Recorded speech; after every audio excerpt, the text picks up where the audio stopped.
డాక్టర్లు sir BP వచ్చింది tablet తీసుకో. ఎన్ని రోజులు సార్? Life long. థైరాయిడ్ వచ్చింది, ఇంకేమి ట్యాబ్లెట్ తీసుకో. ఎన్ని రోజులు సార్? Life long. డయాబెటీస్ వచ్చింది, బాగా కాదు, ఇన్క్యూరబుల్ డిసీజ్. అది చిన్న పిల్లాడిని అడిగినా చెప్తాడు డయాబెటీస్ బాగా కాదు అని. ప్రపంచంలో ఏ మూలకు వెళ్ళినా ఎవరిని అడిగినా ఈ మాట చెప్తారు.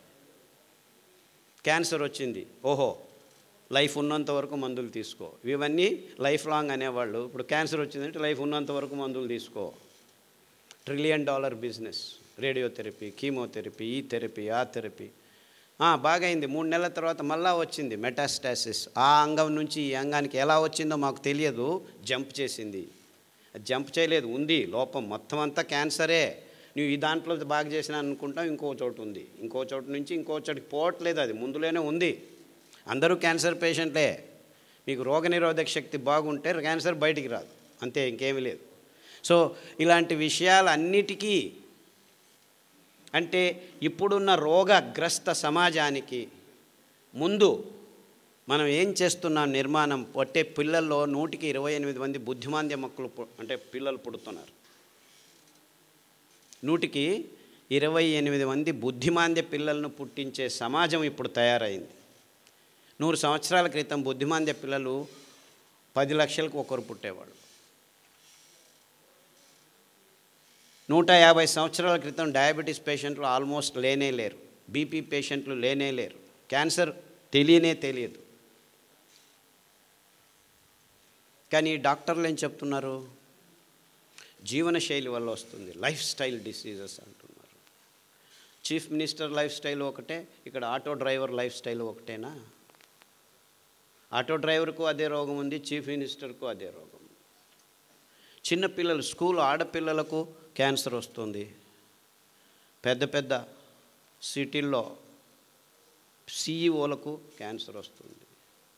బ్రాహ్మణుల మేము మాంసం తినము, మాంసం నుంచే క్యాన్సర్ వస్తుందని చెప్తున్నారు, మాంసం నుంచే పార్కిన్సన్స్ వస్తుందంటున్నారు, మాంసం నుంచే ఆల్జైమర్స్ వస్తుందంటున్నారు, మాంసం నుంచే హార్ట్ బ్లాక్లు ఎక్కువ అవుతున్నాయి అంటున్నారు. మేము మాంసాహారం కానే కాదు, అయినా మాకు ఈ రోగాలన్నీ వస్తున్నాయి. కానీ మాంసాహారాన్ని తినట్లేదు మేము, అయినా మాకు క్యాన్సర్లు వస్తున్నాయి. ఈ మాంసం తిని మిగిలేసిన మాంసాన్ని బాగా కుదించి డాల్డా తయారు చేసి బిస్కెట్లలో కలుపుతున్న ఈ బేకరీ ప్రోడక్ట్స్ వల్ల బ్రాహ్మణులు బిస్కెట్లు పొద్దున్న లేచి కాఫీలో అద్దుకొని తింటున్నారు. ఎందుకు? డాక్టర్ చెప్పాడు పడిగడుపులో కాఫీ తాగొద్దంటారా అంటే 4 రస్కులు తిని కాఫీ తాగుతున్నారు.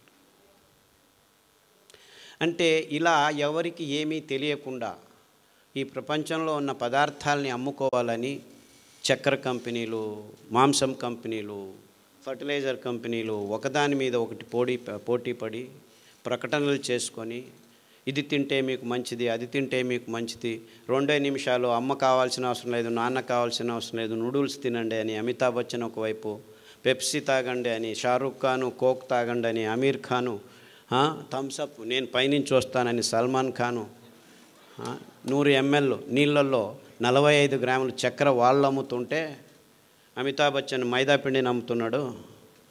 Hema Malini dream girl RO water అని ఆవిడ నీళ్లను అమ్ముతోంది. ఇలా అందరినీ ప్రకటనల మూలకంగా పెద్ద పెద్ద ఐకాన్స్, సండేయా మండే ఖావో అండే అని చందూల్కర్ వచ్చి అని కాల్షియంను అమ్ముతున్నాడు. ఇలా ఈ కంపెనీలు తమ పదార్థాలని పెద్ద పెద్ద ఐకాన్స్ని క్రియేట్ చేసి, స్టార్స్ని క్రియేట్ చేసి ఈ పదార్థాలని మన నోట్లో వేస్తూ ఉంటే మనము అవునా అంత మంచివా అని చెప్పి తీసుకొచ్చి కిచెన్లలో పెట్టుకొని, ఇంక కిచెనే అవసరం లేదు, 2 నిమిషాలు వేడి నీళ్ళలో వేయండి అని అమితాబ్ బచ్చన్ 25 సంవత్సరాలు చెప్తూనే ఉన్నాడు. అందరు పిల్లలకి ఏమి ఇచ్చేది, మేమే తింటాం, మళ్ళీ వంటలు చేసేది ఎందుకు అని అందరూ నూడిల్స్ తినడం మొదలుపెట్టారు. ఆ తినడం మొదలుపెట్టిన తర్వాత మన పిల్లల్లో 8 సంవత్సరాలకు 9 సంవత్సరాలకు డయాబెటీస్ వస్తుందని ఎవరూ చెప్పట్లేదు. ఆ మైదా పిండి తయారు చేసేదానికి అలోక్సాన్ అనే కెమికల్ వాడి మీ క్లోమంలో ఉన్న బీటా సెల్స్ను నాశనం చేస్తుంటే ఇన్సులిన్ ఉత్పాదనం కాకుండా రక్తంలో ఉన్న గ్లూకోజు రక్తంలోనే ఉండిపోయి జీవకోశాల్లోకి పోకకుండా చిన్న పిల్లలకు డయాబెటీస్ వస్తుంటే ఓహోహో ఇది ఈ కైను డయాబెటీస్, ఇది ఈ టైపు డయాబెటీస్ అని మిమ్మల్ని అందరినీ కన్ఫ్యూజ్ చేసి పిల్లల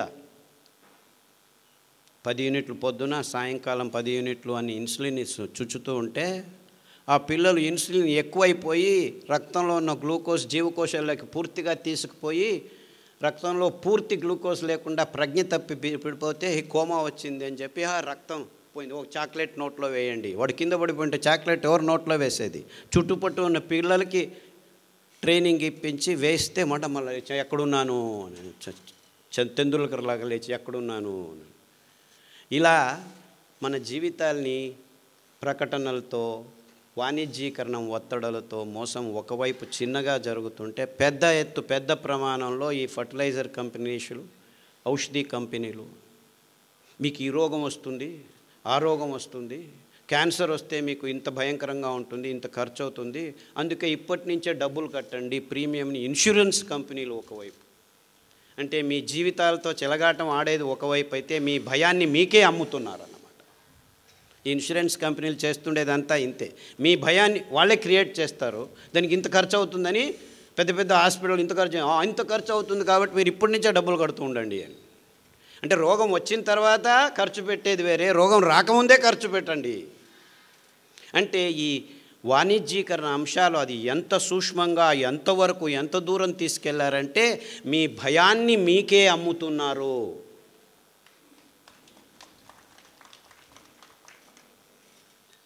ఇది మన దేశంలో గడిచిన 10 సంవత్సరాలు జరుగుతుంటే వేరే దేశాల్లో 40 సంవత్సరాల నుంచి జరుగుతూ ఉంటుంది. ఎంత మోసం జరిగిందంటే చివరికి చిన్న పిల్లల పాలు, తల్లి పాలను కూడా కృతకం చేసేసే భయంకరమైన స్థితికి మానవ సమాజం వచ్చి కూర్చుంది. తల్లి పిల్లకు పాలు తాపితే మంచిది కాదు, స్తనాలు షేప్ నుంచి బయటికి పోతాయి. సో పిల్లలకి 2 వారాల నుంచే కృతక పాలు తాగించండి అని ఈ కృతక పాల కంపెనీలు అమెరికాలో ఉద్యమం మొదలుపెట్టి చిన్నపిల్లల పాలకి తల్లిపాలు కాకుండా కృతక పాలు ప్లాస్టిక్ బాటిళ్ళల్లో ప్లాస్టిక్ నిపుల్స్తో తాగించడం మొదలు పెడితే 1 లీటర్ ఇచ్చే ఆవు పాలని 15 లీటర్లు ఇచ్చే ఆవుగా మార్చి ఆ ఆక్సిటోసిన్, ఎస్ట్రోజిన్ అనే హార్మోన్లను చూచి ఆ పాలను తెచ్చి పిల్లల నోట్లో వేస్తే అమెరికాలో 1986 సమయానికే ఆడపిల్లలు 6 సంవత్సరాలకే ముట్టవడం మొదలుపెట్టారు. ఆ స్త్రీ దేహంలో ఉన్న హార్మోను అసమతులనాన్ని ఎక్కువ చేసి 14 సంవత్సరాలకు ముట్టు కావాల్సిన ఆడవాళ్ళు ప్రపంచంలో ఇప్పుడు 10 సంవత్సరాల లోపే 190 మంది ముట్టవుతున్నారు. ఇంత భయంకరమైన సన్నివేశం ఉద్భవమైన ఏ విజ్ఞాని, ఏ విశ్వవిద్యానిలయం, ఏ డాక్టరు దీని గురించి చర్చించటం లేదు. సదస్సుల్లో ఎవరు ఇప్పటి వరకు మాట్లాడటం లేదు. డాక్టర్ ఖాదర్ అనేవాడు 20 సంవత్సరాల నుంచి నెత్తి నోరు లబో దిబో అని మొత్తుకుంటున్నా ఏ పత్రికలు దీని గురించి రాయట్లేదు, చర్చలు జరగట్లేదు.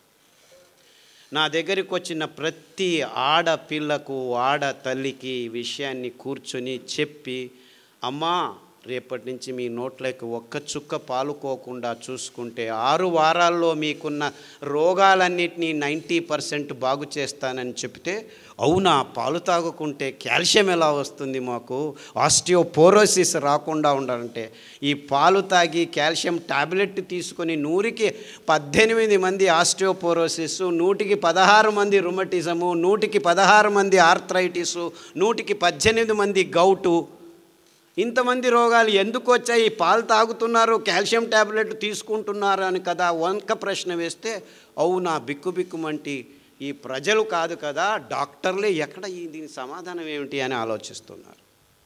అంటే మీరు చేస్తుందంతా బూటకం, తాగుతున్న పాలతో కాల్షియం మీ దేహంలోకి పోవట్లేదు అని నేను ఇంత క్లియర్గా ఇంత వివరంగా చెబుతున్నా, లేదు పాలు లేకుంటే ఎలా, పిల్లలకు పాలు ఇవ్వకుంటే అదేదో పాపం చేసినట్టు తల్లులు ఫీల్ అవుతున్నారు. లేచి ఒక్కనే పాలకు అలా కలిపి ఇచ్చేస్తే అక్కడికి పని అయిపోయింది. కానీ మీరు మీ పిల్లల నోట్లో విషం వేస్తున్నారని ఎవరూ చెప్పట్లేదు. పాలు కాదు, అది హాలాహలం, అసమతులనం. మొత్తం మీ దేహాన్ని అసమతులనం పుట్టినప్పటి నుంచి చేసుకోవటం వల్ల మీ దేహంలో రోగాలు ఇలా వస్తున్నాయి. అంతేకాదు 1,00,00,000 ఆడవాళ్ళల్లో ఒక్క బట్టతల ఉండేవాళ్ళు 100 సంవత్సరాల క్రితం. ఇప్పుడు 100 మంది ఆడవాళ్ళల్లో 3కి బట్టతల వచ్చింది. ఇది అసమతులనం వల్ల అని ఎవరు చెప్పటం లేదు. అంటే ఆడవాళ్ళకున్న అన్ని ప్రాబ్లమ్స్ 99% ప్రాబ్లం గర్భకోశం, స్తనము, ఆహారంలో ఏదైనా చేసుకోండి. మీరు పాలు ఒక్కటి ఆపు చేస్తే, జస్ట్ స్టాప్ డ్రింకింగ్ మిల్క్. పాలంటే ఏమిటి అని ఒక్క విజ్ఞాని నిర్వచనం చేయలేదు. తల్లిపాలు పిల్లకు పరిపూర్ణ ఆహారం. కానీ మన పాఠ్యపుస్తకాలలో పాలు పరిపూర్ణ ఆహారం రాసేసి అందరూ పాలు తాగండి అంటున్నారు. పరిపూర్ణ ఆహారం ఎవరికి? ఆవు పాలు ఆవు దూడకు పరిపూర్ణ ఆహారం, మీ పాలు మీ పిల్లకు పరిపూర్ణ ఆహారం. ఆ పాలల్లో 3 రోజులు మొదటిగా 6 నెలలు రోగ నిరోధక శక్తిని నింపే అద్భుతమైన ప్రోటీన్లు ఉంటాయి, కొలెస్ట్రాల్ అంటారు. ఆ పాలను కూడా తాగనివ్వకుండా చేస్తున్నారు ఈ భయంకరమైన హాస్పిటల్స్లో. మీకు రోగనిరోధక శక్తి అయిందని వ్యాక్సిన్లు రెడీ చేస్తున్నారు. పిల్లవాడు పుట్టకముందే 21 ఇంజక్షన్లను రెడీ చేసుకొని రా రెడీగా ఉన్నాం మేము. అయ్యో ఎందుకు వచ్చేదని వాడు వెనక్కిపోతుంటే, నువ్వు వెనక్కిపోతావా, నేను పొట్ట కోసి తీసుకొస్తాను అని చెప్పి నార్మల్ డెలివరీ లేకుండా చేసుకున్నారు హాస్పిటల్లో. 100కి 70 మంది సిజేరియన్స్ అవుతున్నారు.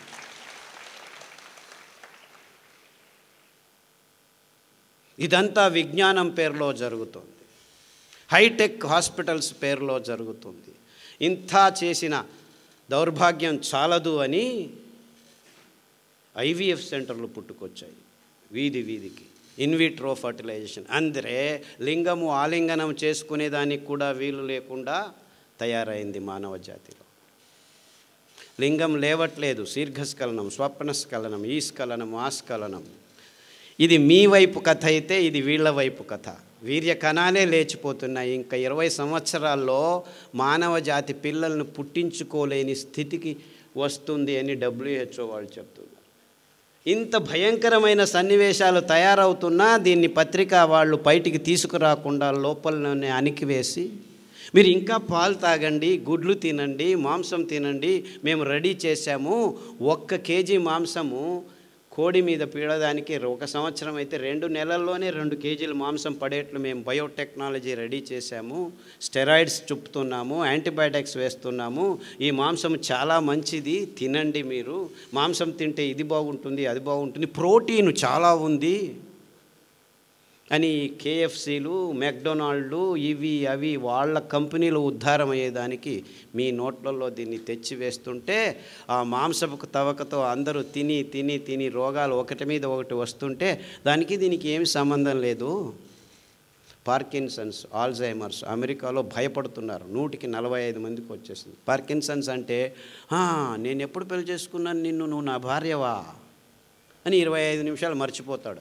సారీ మర్చిపోయా, నువ్వు నా భార్యవే అని మళ్ళీ మొదలు పెడతాడు. చెయ్యి నడుగుతుంది, కాలు నడుగుతుంది, మొత్తం శరీరమే అదిరిపోతుంటుంది. దీనికి రోగానికి బాగు చేసేదానికి వీలు లేదు, ఈ ట్యాబ్లెట్ తీసుకుంటూ ఉండు అని చెప్పి ఇస్తూనే ఉంటారు.